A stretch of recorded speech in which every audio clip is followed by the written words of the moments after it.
Assalamualaikum warahmatullahi wabarakatuh. Perkenalkan, nama saya Aulia Fiona Amri dengan NIM 2110853031. Saya ingin mempresentasikan hasil penelitian saya yang berjudul Tantangan International Labour Organization dalam mengatasi permasalahan pekerja anak di sektor garmen Bangladesh pada tahun 2022 sampai 2025. Pada bab 1 terdapat latar belakang di mana pekerja anak merupakan masalah global yang merampas hak masa kecil, menghambat potensi perkembangan, dan merendahkan martabat anak.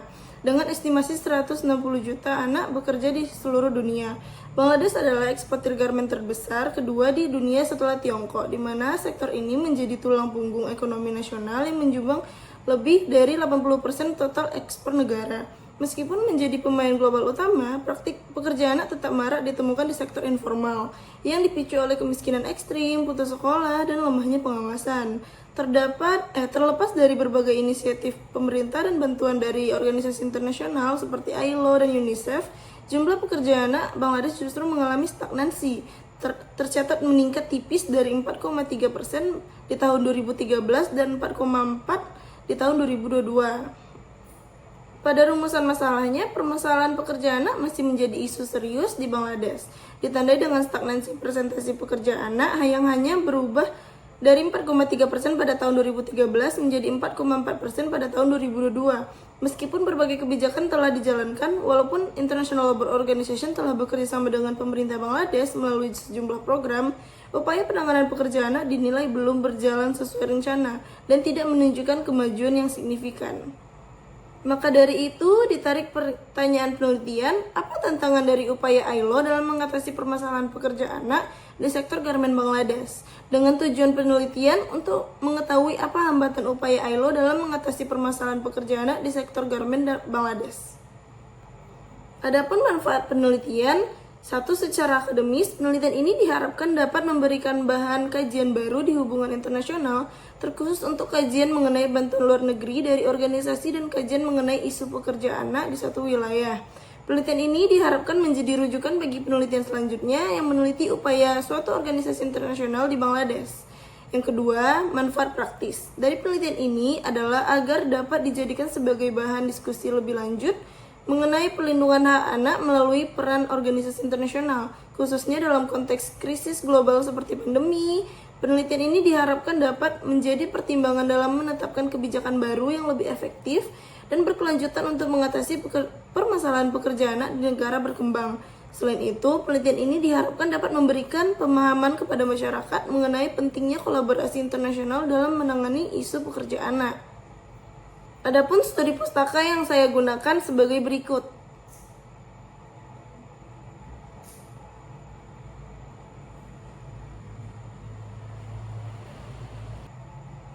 Selanjutnya, kerangka konseptual yang akan saya pakai pada penelitian ini yaitu dari organisasi internasional oleh Clive Archer. Terdapat 3 elemen yaitu instrumen, arena, dan aktor.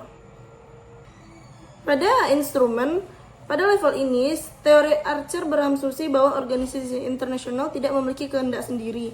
Organisasi internasional dipandang sebagai alat atau perpanjangan tangan dari negara-negara anggotanya untuk mencapai tujuan kepentingan nasional yang sulit dicapai sendirian.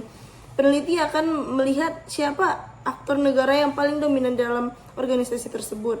Fokus analisisnya adalah bagaimana kebijakan yang dikeluarkan organisasi sebenarnya mencerminkan keinginan negara-negara kuat atau kelompok negara tertentu untuk menekan pihak lain atau menciptakan standarisasi global. Sebuah organisasi internasional seharusnya bersifat adil dan tidak memihak. Namun, masalah akan timbul jika organisasi tersebut hanya dijadikan alat atau kedok oleh negara kuat untuk melancarkan keinginan mereka sendiri. Selanjutnya ada arena atau bisa disebut forum atau wadah. Di sana Archer menjelaskan bahwa organisasi internasional berfungsi sebagai panggung atau tempat pertemuan. Di sini, organisasi internasional menjadi wadah fisik atau maupun diplomatik di mana negara-negara, organisasi non-pemerintah atau NGO, dan kelompok kepentingan berkumpul. Peneliti fokus pada proses diplomasi, negosiasi, dan perdebatan yang terjadi di dalam forum tersebut. Analisis diarahkan pada bagaimana kesepakatan dihasilkan melalui adu argumen antara aktor yang memiliki kepentingan berbeda-beda. Masalah yang dianalisis biasanya berupa konflik, kepentingan, atau kebuntuan dalam negosiasi karena adanya perbedaan visi antara anggota yang satu dengan yang lain dalam forum tersebut. Selanjutnya ada aktor. Ini adalah level analisis yang paling kompleks. Archer berpendapat bahwa I.O. bisa menjadi aktor mandiri yang menjadi identitas, staf, sekretariat, dan pengaruh yang terpisah dari negara anggotanya. Organisasi internasional dalam peran ini memiliki kapasitas untuk mengambil inisiatif sendiri. Peneliti akan melihat bagaimana birokrasi internal organisasi memberikan rekomendasi, melakukan pengawasan di lapangan, atau menjalankan program bantuan teknis secara independen. Fokusnya pada otonomi atau kemandirian organisasi tersebut. Masalah di sini biasanya berkaitan dengan keterbatasan wewenang organisasi ketika berhadapan dengan kedaulatan negara. Meskipun memiliki program sendiri, organisasi sering kali tidak punya kekuatan jika negara tujuan menolak bekerja sama. Selanjutnya pada metode penelitian, jenis pendekatan penelitian saya deskriptif kualitatif. Batas penelitian saya tahun 2022 sampai 2025. Unit analisis saya ILO, unit eksplanasi mengatasi pekerjaan di Bangladesh, level analisisnya negara. Teknik pengumpulan data menggunakan metode library research dengan data sekunder. Teknik analisis data saya menggunakan menurut Mills dan Huberman. Terdapat 3, yaitu data reduction, selanjutnya data display, dan conclusion drawing and verification. Pada sistematika penulisan, pada bab 1 saya membuat pendahuluan, bab 2 pekerja anak di sektor garmen Bangladesh, bab 3 upaya International Labour Organization dalam pemerintah dan pemerintah Bangladesh dalam mengatasi isu pekerja anak di sektor garmen, bab 4 tantangan dalam upaya International Labour Organization dan penanganan masalah pekerja anak di sektor garmen Bangladesh, dan bab 5 penutup. Selanjutnya kita masuk pada bab 2 dengan judul pekerja anak di sektor garmen Bangladesh. Pada bab ini menjelaskan sejarah pekerja anak. Industri garmen muncul pesat sejak akhir 1980-an sebagai pilar ekonomi Bangladesh. Strategi pertumbuhan yang mengandalkan biaya tenaga kerja murah secara tidak langsung membuka ruang bagi eksploitasi anak guna memenuhi tuntutan pasar yang kompetitif. Ancaman boikot dari Amerika Serikat melalui Harkin Bill memicu pemecatan massal sekitar 50.000 pekerja anak. Namun, kebijakan ini justru berdampak negatif karena anak-anak tersebut beralih ke sektor informal yang lebih berbahaya dan tidak terpantau untuk bertahan hidup. Menanggapi krisis tersebut, lahir Nota Kesepahaman atau MOU antara pemerintah Bangladesh, BGMA, ILO, dan UNICEF. Ini menandai titik balik sejarah di mana pendekatan mulai bergeser dari sekedar pelanggaran menjadi rehabilitas, penempatan sekolah, dan pemantauan sistematis terhadap pabrik-pabrik eksplor. Sejarah mencatat keberhasilan pembersihan pekerja anak di pabrik-pabrik besar, namun praktik ini tidak benar-benar hilang. Terjadi pergeseran di mana pekerja anak kini terkonsentrasi di sektor informal, unit subkontrak kecil, dan bengkel rumahan yang memiliki standar keamanan buruk dan minim pengawasan hukum. Selanjutnya pada bab 3 yang berjudul Upaya International Labour Organization dan pemerintah Bangladesh dalam mengatasi isu pekerja anak di sektor garmen Bangladesh. Selanjutnya peran dan mandat ILO dalam isu pekerja anak. Sejak tahun 1973, kantor perwakilan ILO di Dhaka berfungsi sebagai pelaksana teknis yang mengkoordinasi berbagai proyek lapangan, melakukan pemantauan dan evaluasi, serta memberikan pelatihan bagi para pemangku kepentingan untuk meningkatkan kapasitas pengawasan hak pekerja anak, di mana mekanisme kerja tersebut berlandasan pada prinsip tripartisme yang unik melalui kolaborasi strategis antara pemerintah, organisasi pengusaha seperti BGMA dan BKMEA, serta serikat bekerja dalam seluruh proses pengambilan keputusan hingga implementasi kebijakan penghapusan pekerja anak di Bangladesh.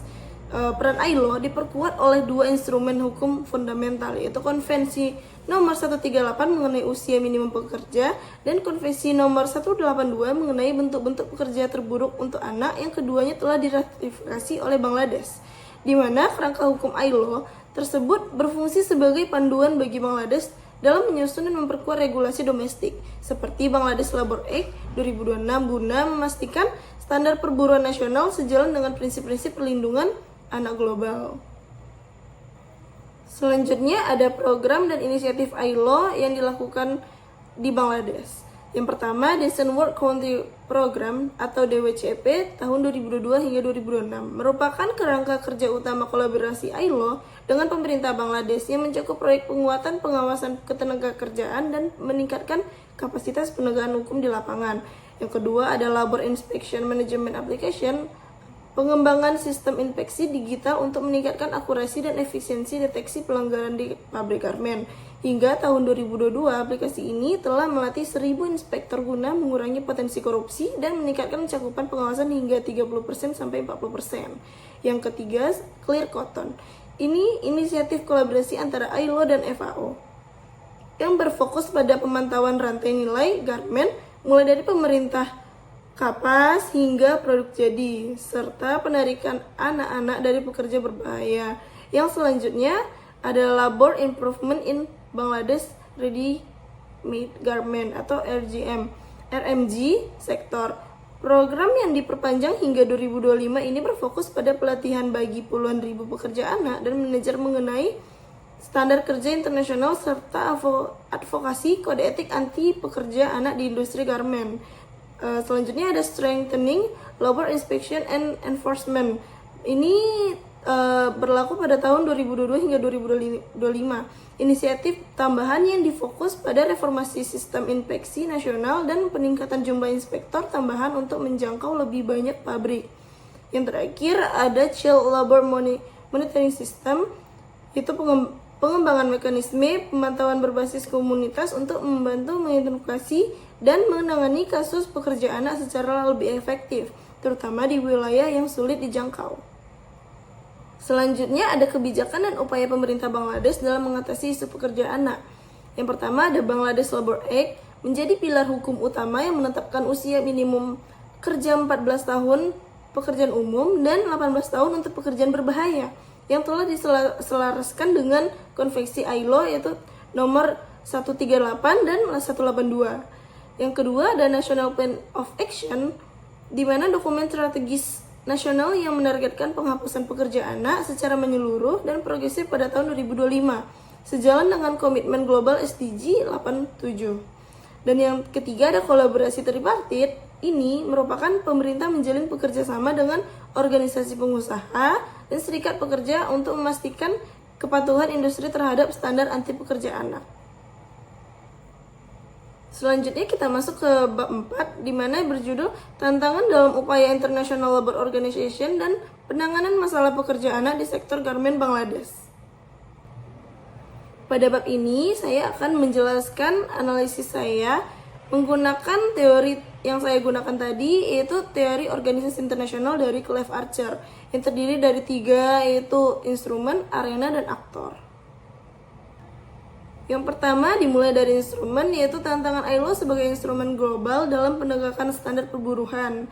ILO menghadapi kesulitan menerapkan standar internasional karena kondisi ekonomi Bangladesh yang memaksa pekerja anak tetap bekerja demi bertahan hidup, sehingga kepatuhan sering bersifat formalitas di pabrik besar sementara pekerja anak beralih ke sektor informal yang sulit diterapkan. Banyak pabrik hanya memperbaiki kondisi saat audit internasional, sementara subkontrak kecil yang memperkerjakan anak-anak tidak terjangkau pengawasan ILO menciptakan celah dalam penegakan standar.